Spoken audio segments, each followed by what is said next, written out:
हाय, foodie अर्चनामध्ये स्वागत। या व्हिडिओमध्ये आपण पाहणार आहात अननसाचे सासव। म्हणजे काय तर अननसाची रस्सेदार भाजी। ही एक गोवन डिश आहे। घरातील शुभ कार्यात म्हणा किंवा लग्न समारंभात विशेष करून केली जाते।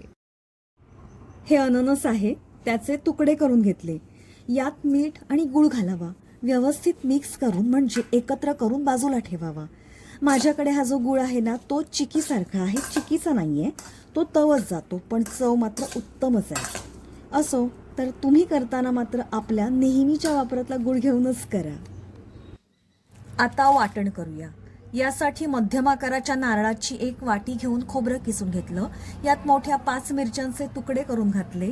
चिंच, पाव चमचा हळद घालून मिक्सरला वाटून घेतलं। याचं वाटण अगदी गंधासारखं वाटू नका। मुख्य कृतीला सुरुवात। तेल गरम झाल्यावर 1 टीस्पून मोहरी घातली।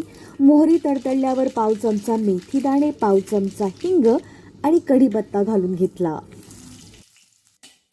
आता या फोडणीवर मीठ आणि गूळ घालून ठेवलेले अननसाचे तुकडे घातले। थोडे परतून घेतल्यावर त्यावर पुन्हा चवीनुसार मीठ आणि मध्यम आकाराची वाटी भरून गूळ घातला।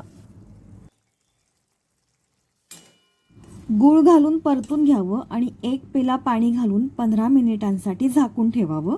मी गॅस मध्यम आचेवर ठेवलेला आहे।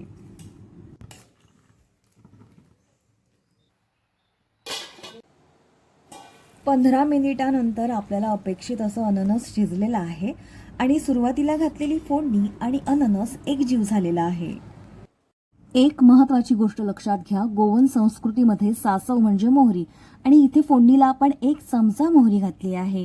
मोहरीमुळे या पदार्थाला एक विशेष चव प्राप्त होते। हे मिक्सरला वाटलेलं खोबऱ्याचं वाटण आहे।